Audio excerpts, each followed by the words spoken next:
مقدس صورتوں میں پھیلے ہوئے قصے کو یکجا کرنا آسان کام نہیں۔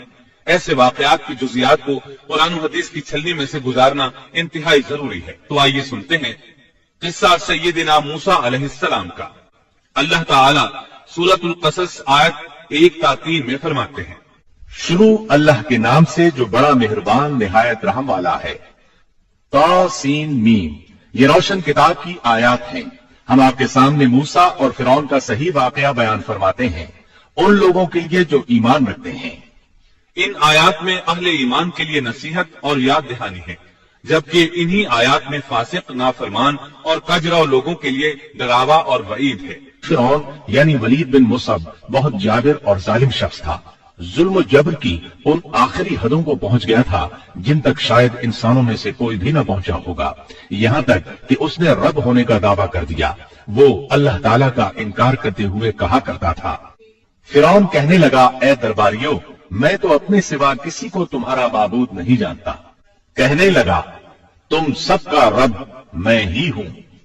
اس نے الوہیت اور ربوبیت دونوں میں اللہ تعالیٰ سے جھگڑا کیا۔ یقیناً فرعون نے زمین میں سرکشی کر رکھی تھی اور وہاں کے لوگوں کو گروہ گروہ بنا رکھا تھا اور ان کے ایک فرقے کو کمزور کر رکھا تھا اور ان کے لڑکوں کو تو ذبح کر ڈالتا تھا اور ان کی لڑکیوں کو زندہ چھوڑ دیتا تھا۔ بلا شک و شبہ وہ تھا ہی فساد کرنے والوں میں سے۔ اس نے لوگوں کے گروہ اور جماعتیں بنا رکھی تھیں۔ فرعون کے زمانے میں بنی اسرائیل سب سے حقیر اور کم درجہ قوم تھی۔ فرعون نے انہیں ہر درجے ذلیل اور بے عزت بنا رکھا تھا۔ سبھی کو معاشرے میں نچلے طبقے میں شمار کیا جاتا تھا، جبکہ مصر میں یہی لوگ شاہانہ زندگی گزارا کرتے تھے۔ فرعون نے اعلان کرا رکھا تھا کہ بنی اسرائیل سب کے سب غلام ہیں۔ وہ ان سے زر خرید غلاموں کی طرح مزدوری لیا کرتا تھا۔ ان کی عورتوں سے لونڈیوں باندیوں جیسا برتاؤ کیا جاتا تھا۔ وہ جو چاہتا تھا ان سے کرتا تھا۔ اس نے یہ حکم اپنی رعایا میں عام دے رکھا تھا۔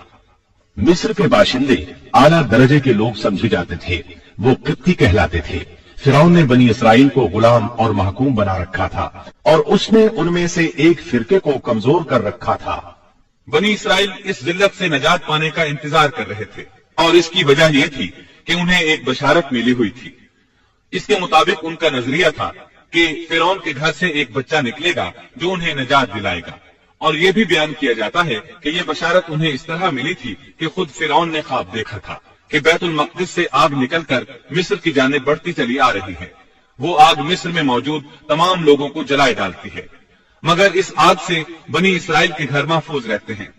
فرعون نے اس خواب کی تعبیر کاہنوں سے پوچھی۔ وہ کاہن اس کے نزدیک عالم تھے۔ انہوں نے خواب کی تعبیر یہ بتائی کہ بنی اسرائیل میں ایک بچہ ایسا پیدا ہونے والا ہے جس کی وجہ سے مصریوں کی ہلاکت ہوگی۔ یہ تعبیر سن کر فرعون ڈر گیا۔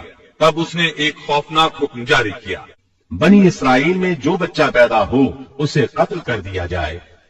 اللہ کی قدرت دیکھیے کہ ہارون علیہ السلام اس سے پہلے پیدا ہو چکے تھے اور موسیٰ علیہ السلام کی والدہ امید سے تھی۔ فرعون نے اپنا حکم یوں جاری کیا تھا کہ اگر ان کے ہاں بیٹے پیدا ہوں تو انہیں قتل کر دو، بیٹیاں پیدا ہوں تو انہیں زندہ چھوڑ دیا جائے۔ چنانچہ ایسا ہی کیا جانے لگا۔ ہر نومولود بچے کو قتل کیا جانے لگا، بچیوں کو چھوڑ دیا جاتا۔ یہ تھا بچوں کو ذبح کرنے کا حکم جو بنی اسرائیل میں شروع ہوا۔ اس کا طریقہ انہوں نے یہ اختیار کیا کہ ہر حاملہ خاتون کی نگرانی شروع کر دی۔ دایا عورتوں کے ذمے یہ ڈیوٹی لگائی کہ حاملہ مستورات کی اطلاع دیں گی، اور جو دایا اطلاع نہ دیتی اسے بھی قتل کر دیا جاتا۔ اس طرح فرعون اور اس کے وزیروں کو ہر نومولود سے باخبر رکھا جاتا تھا۔ ان دنوں سیدنا موسیٰ علیہ السلام کی والدہ اپنے حمل کے ابتدائی دنوں میں تھی۔ انہوں نے اس بات کو چھپائے رکھا اور دایا کا کام کرنے والی عورتوں سے بھی خود کو چھپائے رکھا، یہاں تک کہ درد ذہ کا وقت آ پہنچا اور انہوں نے بچے کو جنم دیا۔ اس بارے میں سوائے قریبی لوگوں کے کوئی نہیں جانتا تھا۔ بچے کی پیدائش کے بعد وہ فکر مند رہنے لگے۔ حمل کے دنوں میں تو انہوں نے خود کو چھپا لیا تھا، اب بچے کو کیسے چھپائیں؟ پھر بھی اپنی پوری کوشش کرتی رہی، یہاں تک کہ ان کے پاس اللہ کا حکم آ گیا۔ یہ حکم اللہ نے ان کے دل میں ڈالا تھا، یعنی القاء کیا گیا تھا۔ یہ وہ وحی نہیں تھی جو پیغمبروں پر آتی ہے۔ اور ہم نے موسیٰ کی ماں کو وحی کی کہ اسے دودھ پلاتی رہ، اور جب تجھے اس کی نسبت کوئی خوف معلوم ہو تو اسے دریا میں بہا دینا، اور کوئی ڈر، خوف یا رنج غم نہ کرنا۔ ہم یقیناً اسے تیری طرف لوٹانے والے ہیں اور اسے اپنے پیغمبروں میں بنانے والے ہیں۔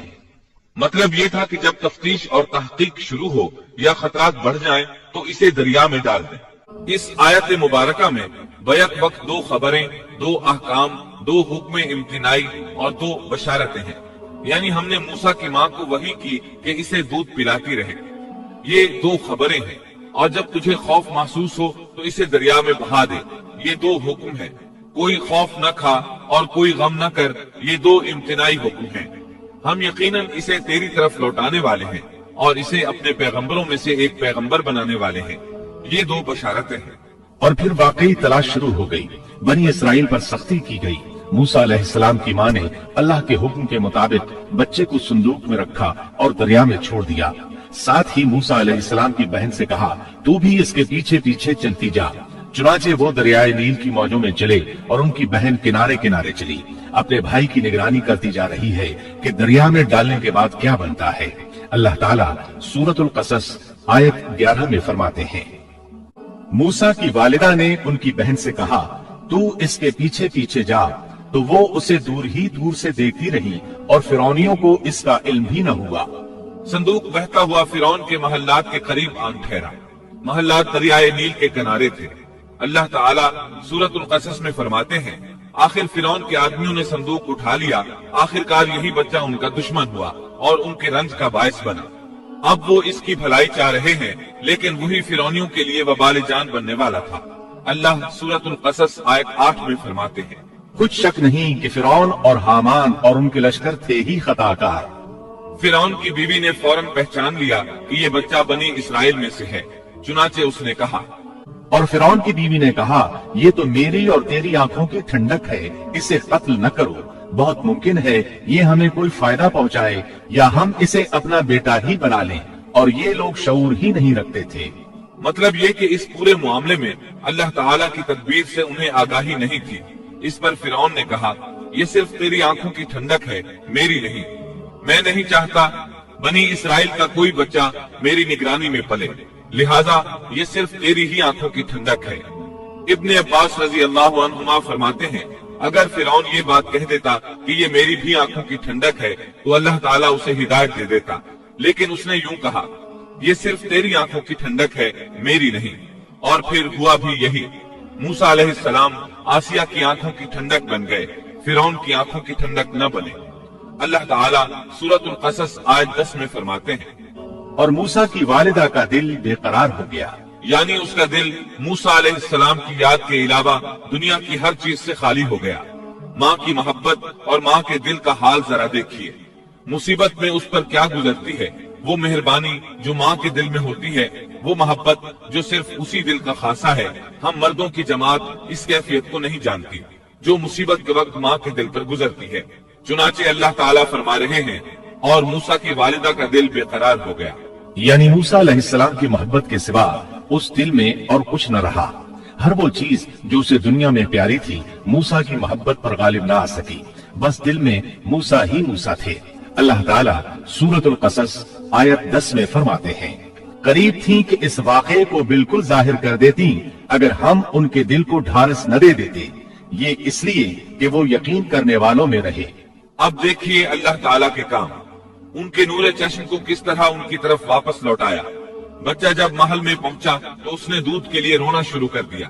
اس کے پاس دودھ پلانے والیاں لائی گئیں، لیکن بچے نے کسی عورت کا دودھ نہ پیا۔ آخر وہ بچے کو اٹھا کر باہر لائے۔ اللہ آیت 12 میں فرماتے ہیں، اور ان کے پہنچنے سے پہلے ہم نے موسیٰ پر دائیوں کا دودھ حرام کر دیا تھا۔ جو عورت بھی آپ کو دودھ پلانے کی کوشش کرتی ناکام ہو جاتی۔ اب ظاہر ہے یہ رکاوٹ تو اللہ تعالیٰ کی طرف سے تھی، کوئی دودھ پلانے میں کامیاب ہو بھی کیسے سکتی تھی۔ ادھر موسیٰ علیہ السلام کی بہن دور کھڑی یہ سب دیکھ رہی تھی۔ سورۃ القصص آیت 12 میں ہے، یہ کہنے لگی، کیا میں تمہیں ایسا گھرانہ نہ بتاؤں جو اس بچے کی تمہارے لیے پرورش کرے اور ہوں بھی وہ اس بچے کے خیر خواہ۔ انہوں نے پوچھا، اے بچی تو کیسے جانتی ہے کہ وہ اس بچے کی خیر خواہی کریں گی؟ بچی نے جواب دیا، اس لیے کہ وہ ایک غریب گھرانہ ہے، جب انہیں معلوم ہوگا کہ یہ بچہ فرعون کے گھر سے آیا ہے تو انہیں انعام و اکرام ملنے کی امید رہے گی۔ اس گھر میں ایک نیک سیرت خاتون ہے، وہ اس بچے کو بخوشی دودھ پلانا قبول کرے گی۔ انہوں نے کہا، چلو ٹھیک ہے۔ چنانچہ آپ کی بہن انہیں گھر لے آئی۔ والدہ محترمہ نے بچے کو دودھ پلایا تو آپ نے فوراً دودھ پینا شروع کر دیا۔ سیدہ آسیہ نے ان کی طرف پیغام بھیجا کہ وہ محل میں آ جائے اور جب تک بچہ دودھ پیتا رہے وہ اس کے پاس محل ہی میں رہے، لیکن موسیٰ علیہ السلام کی ماں نے انکار کر دیا۔ انہوں نے کہا میرے اہل و عیال ہیں، میرے خاوند بھی ہیں، لہٰذا ان کے ہوتے ہوئے میں گھر نہیں چھوڑ سکتی۔ اب چونکہ بچے نے کسی اور کا دودھ پینا قبول نہیں کیا تھا اس لیے وہ خود بچے کو لے کر آتے تھے۔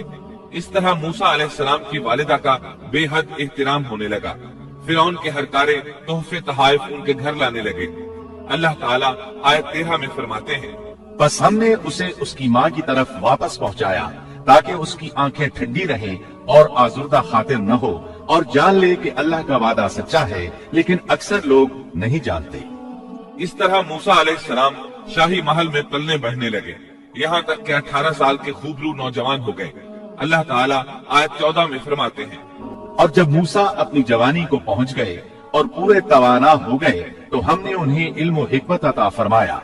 نیکی کرنے والوں کو ہم اسی طرح بدلہ دیا کرتے ہیں۔ سبيل الدموع سبيل مريح تنهد يا صاحي كي تستريح وغص